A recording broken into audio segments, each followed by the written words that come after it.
Hello, Cancer, Sun, Moon Rising, and Venus Signs. Kamusta kayo? Sana po ay nasa mabuti kayong kalagayan. Welcome back po sa Star Tarot. At kung bago kayo rito, welcome din po kayo. Please subscribe, like, share my videos, and leave me a comment kung nakaresonate po kayo. Thank you. Tingnan natin ang mga mensahe para kay Cancer. Today, we have Wheel of Fortune. Ang swerte ninyo, no? This is good luck and good fortune on your side. This is really beautiful. Kumbaga, iikot na yung gulong ng palad, no? Iikot na yung gulong ng buhay. And it's going to, turn into your favor, no? Nandito na yung swerte sa inyo, Cancer. Kaya, if I were you, I will align, no, my energies with this energy na i-align ninyo na yung thoughts, feelings, emotions ninyo, no, behavior. I-ano nyo na yan, i-align ninyo yan with this Wheel of Fortune para na sa gayon, ito ay talagang dumikit na sa inyong energy field. Makuha nyo na yung swerteng ito, no? Dumating na sa buhay ninyo. I-claim na ninyo yan, no? Write them down on the comment section that you are claiming this Wheel of Fortune para tuluyan ng mabago ang buhay ninyo for the better, okay? So, this is also going to bring forth positive changes, no? Maraming pagbabago, magagandang pagbabago ang maaring dumating sa inyo rito. This is going to be the best time, to start something new. No? Maraming pwedeng mabago dito. Maaaring magsisimula kayo dito ng panibagong buhay, panibagong trabaho, career, 'di ba? Panibagong relationship dynamics, mga ganon. Or lalo-lalo na sa pera, no, Cancer. So baka mababago na din dito yung inyong kaperahang aspeto. It's going to be more abundant, more prosperous, mas maswerte na kayo sa ngayon, 'di ba? Sa paghahanap ng pera, yung ganon, ano? Kaya good luck sa iyo diyan. We have the Eight of Pentacles. Ayan. So, this is also mastering your craft. Baka ang iba sa inyo rito, maybe, will be doing then schooling, 'di ba? Baka kayo ay hindi lang, baka ang iba sa inyo formal schooling, no? As in talagang magi-school kayo. Pero ang iba sa inyo, baka kayo ay magre-research, baka kayo ay mag-attend ng mga trainings or workshops, mga ganon. Or pwede rin na crash courses online, yung ganon, ano. And gagawin ninyo yan siguro to prepare, no, for the new job, no, or for the new career na tatahakin ninyo. Kasi baka ang iba sa inyo gustong maglipat, no, gustong maglipat ng trabaho, gustong magbago ng karera. So, maybe yung pag-i-study ninyo na yan, pag-research ninyo na yan, is in preparation, no, doon sa kung ano man ang bagong path na tatahakin ninyo in terms of your career or trabaho, you know. Pwede rin na gusto mo lang talaga na maging mas magaling ka pa, no, sa kasalukuyan mong ginagawa. Pwedeng ganun din yan. So, we have 5 of Wands. Ayan. So, baka conflict ito, no? Conflict ito. Pwedeng internal conflict ito. Not necessarily na mayroon kayong ka-conflict sa trabaho.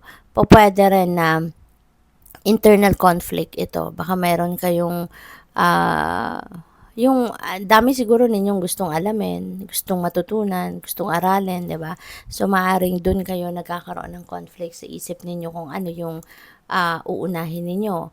Or pwede rin naman talaga na conflict ito with another person, no? Baka kaya siguro kayo nagpe-prepare for a new career or a new job kasi siguro talagang gusto ninyong umalis sa trabaho ninyo dahil siguro may hindi kayo pagkakaintindihan with your boss or ng someone na ng colleague ninyo, maaring ganon, and you don't want to stay there any longer.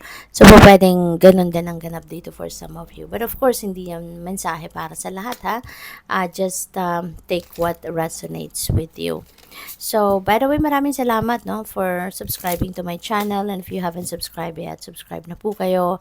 And sa mga hindi nag-skip ng ads. Maraming salamat po for your support at saka sa mga cross-watchers po natin.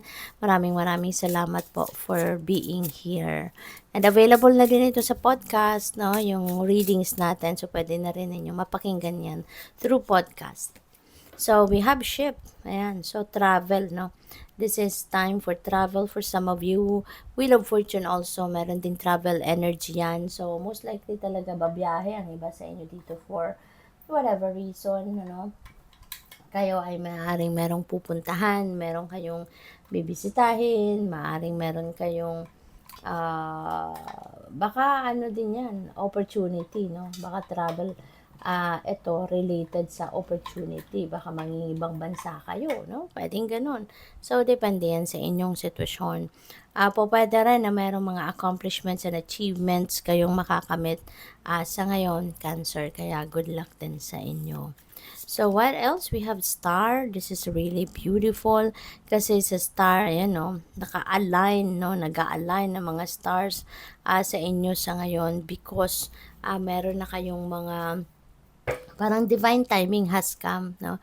Parang divine timing has come na eto na yung time na ma-achieve mo na yung mga bagay na gusto mong ma-achieve, yung mga pinagsisikapan mo, makukuha mo na yan. There are various blessings, no, na dadating din sa buhay ninyo sa ngayon. Cancer, that could be related to relationship, to personal affairs, to money, to source of income. So, talagang, talagang lalapit sa inyo sa ngayon yung success, lalapit sa inyo ngayon yung swerte, good luck and good fortune talaga, no? Parang kinukonfirm nyo lang yung sinasabi ni energy ni Wheel of Fortune. So, napakaganda kasi panahon talaga ito ng tagumpay, ng goals ninyo, no? Na come to fruition, mga wishes ninyo, dreams, pwedeng mag-come to fruition. Kaya, this is really a successful period na sa buhay ninyo. Good luck and good fortune also are on your side. So, pagdating sa trabaho, baka meron din kayong promotion dito, no? Meron kayong promotion, may extra bonus na matanggap, may mga pay raise, yung mga ganun ba? So, what else? We have moon. Ayan. So, divinely guided kayo, no? Sa moon is about intuition. So, this is reminding you na mayroong guidance ang universe sa'yo.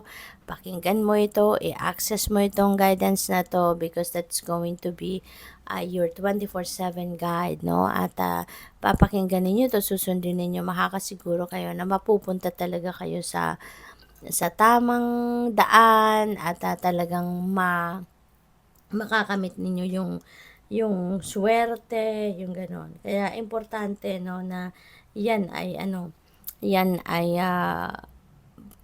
wag ninyong kakalimutan, no. Bigyan ninyo to ng oras at panahon yung inyong intuition. Okay? So, good luck sa'yo. Thank you for watching. Love and light. Namaste.